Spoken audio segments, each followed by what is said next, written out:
Hey guys, so before we start the video, I just wanted to let you know that I had an error in my recording. For the first part of the challenge, you won't see me on screen. I just have the screen recording of the challenge. I was recording, but I don't know what happened with that video. So for that first part, you won't see me. The rest of the video, you will see the little square of me in the bottom. But for the first part, you're just gonna hear me and see the screen recording that we have for this challenge. I still hope you enjoy it, so let's get to it. Hey guys, welcome back to my channel. So this week, we're going to be tackling our second CSS battle. Today is the third day of December, and this is the challenge that we have today. It's basically three shapes forming a printer type of icon. So let's go ahead and try and solve this challenge. So as we see here, it's a yellow background with three shapes. It forms a sort of printer icon. And I'm thinking that the way we can do it to use less HTML syntax or tags, we can create the first element and create an after and a before for the top and bottom elements. As of now, that's the way that I think we're able to achieve the same style of design of icon.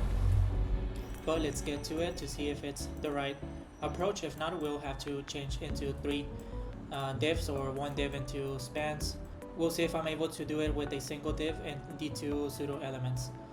So let's go ahead and make this. We can of course leave it as a div since it's going to be the only div that will be shown. But we can go ahead and just give it a class name so that it's easier to just reference.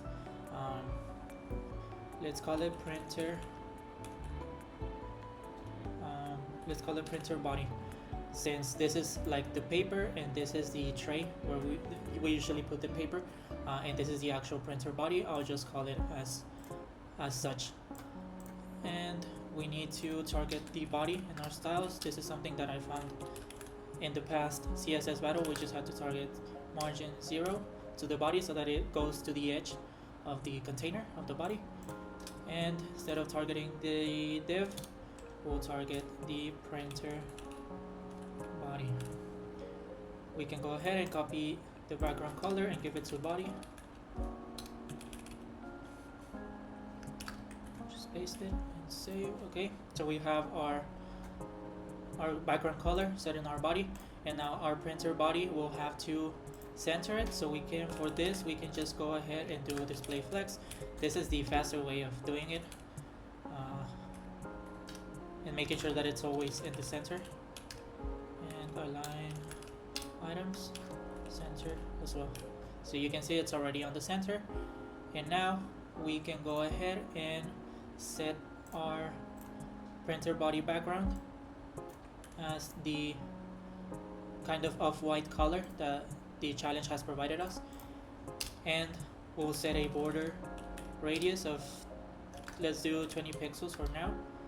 Let's grab our gray color, let's use solid and paste that color there. Not border radius, it's just border, because I was thinking that I wanted to do the border radius, but I went with the border first. So now let's adjust the height. Since the border is 20 pixels and I see that it's a bit on top of it, sorry for the bus outside.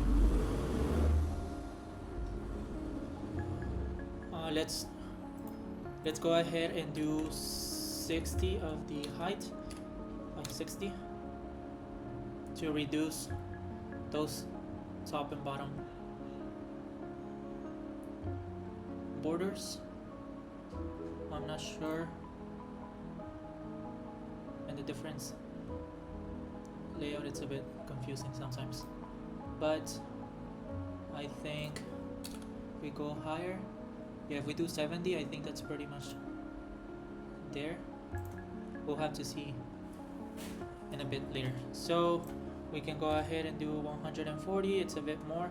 Let's do 170. A tiny bit more. I don't know if 180. Yeah, I think 180 is pretty much close. I think it's a bit wider, but we'll fix that in the future. Right now we're as close as we can get with our eyes. Yeah, we're pretty much there. So now we can go ahead and set the border radius.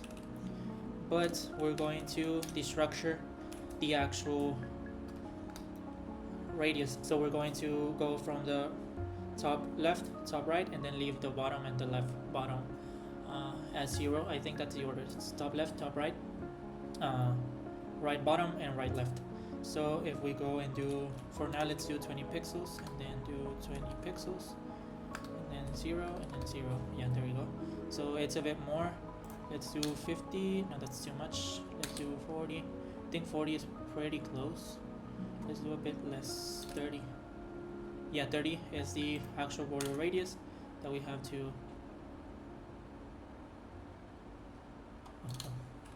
I thought that it was different, but no, I made a mistake in the pixels. And we can see that our actual printer body, it's already close to the result. If we go to our diff, we can see that it's not showing anything on the borders of the actual shape. So I think we're exactly as we need to be. Now we can go ahead and target the printer body again. Printer body. But let's do our before. We're going to create our top section. And of course we're going to do content empty string because we don't want any content inside of it.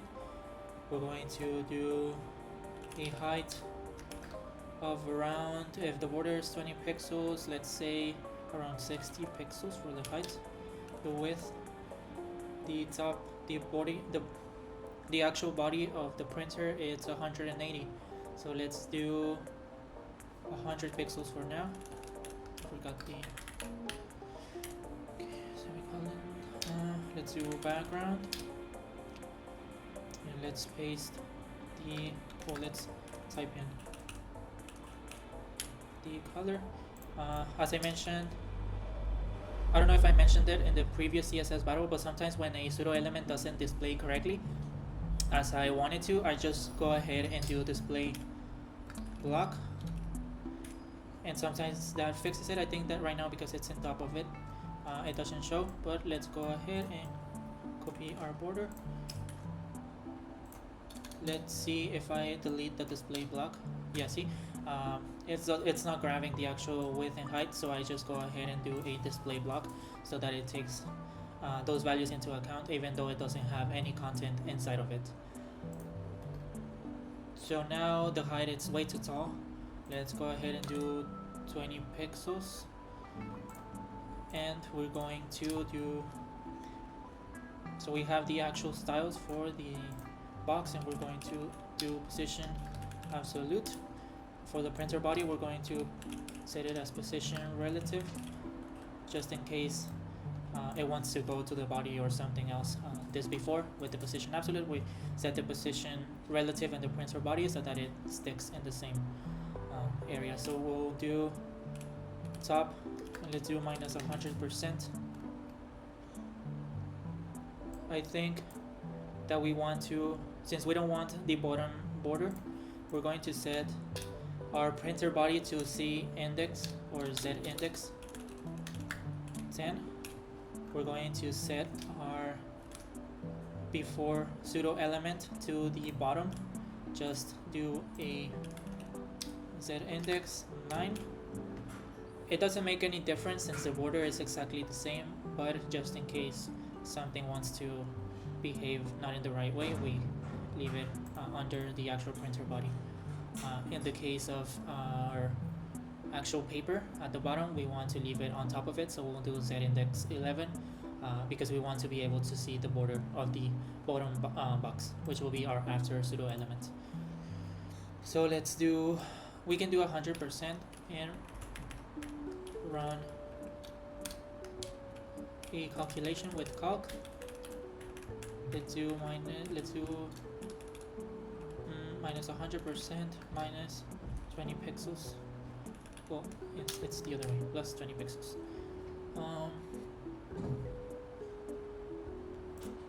Yeah, because if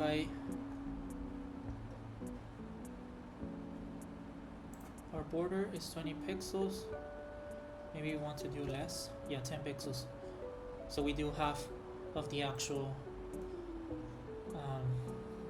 border to divide it into both values.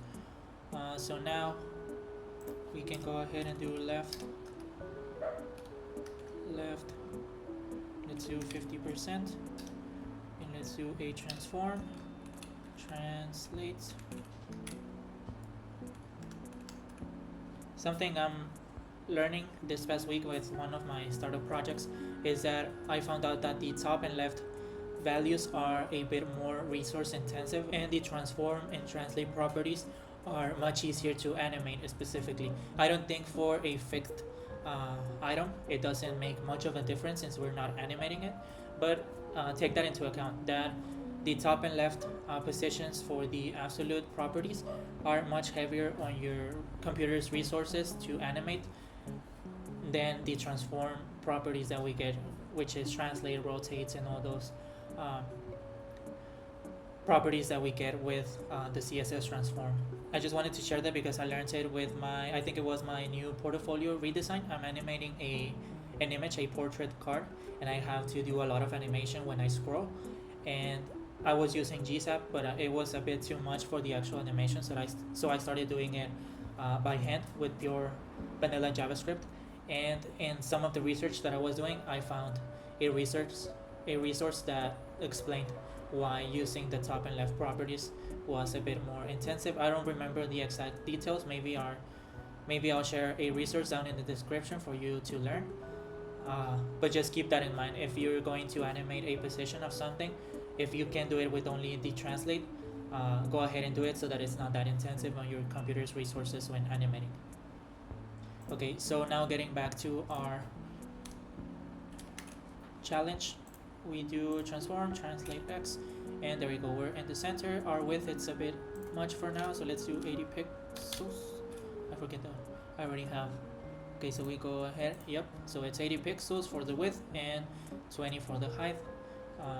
For the height, we actually go and set the border, and we set the top to calculate the actual 100% of the element, and increase by the actual size of the.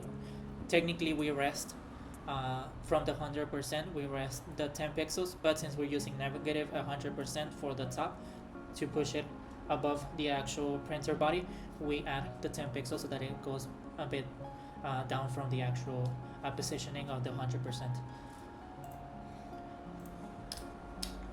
So now we can go ahead and do our bottom circle. So we'll do our printer body after.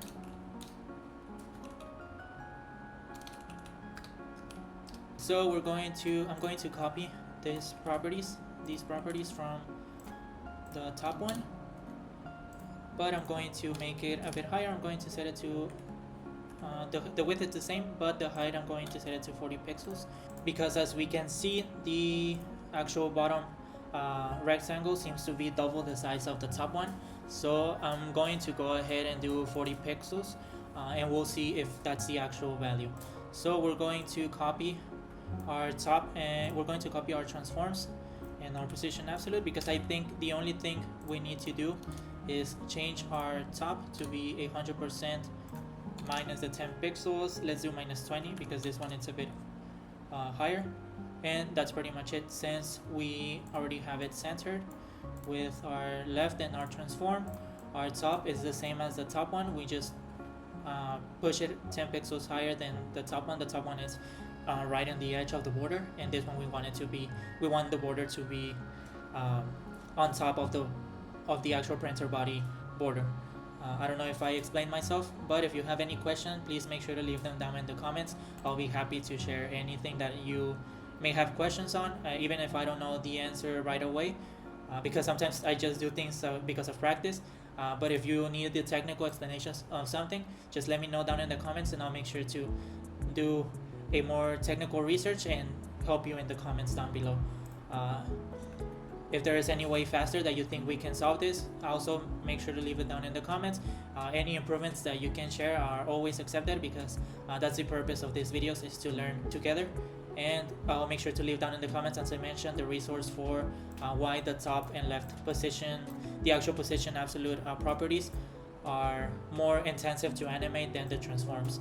It's something that I want to go back and read more to refresh my memory on exactly why that is. But I'll make sure to share it down below in the comments, the article that I read before, and I'll make sure to create a full explanation video on my Instagram. So if you're not following me on my Instagram, make sure to follow me. The link is down below in the description as well. And let's go ahead and submit our solution. I think we're going to get 100%. Let's see the score. Yeah, 100% match. We scored 600, and we can see here in the difference that we don't have anything showing any highlights since everything is pretty much exact. That's why we get our 100%. So I'm pretty happy with this. I think it was a pretty easy challenge to accomplish since I saw the actual illustration on the challenges page. I knew exactly which approach I wanted to use. I was thinking it maybe it wouldn't work the same, maybe because sometimes these challenges have some quirks, maybe the radiuses have some differences, or the actual borders have some small quirks that sometimes are really hard to get accurately. But it seemed pretty easy, and as we can see, it was pretty simple to achieve.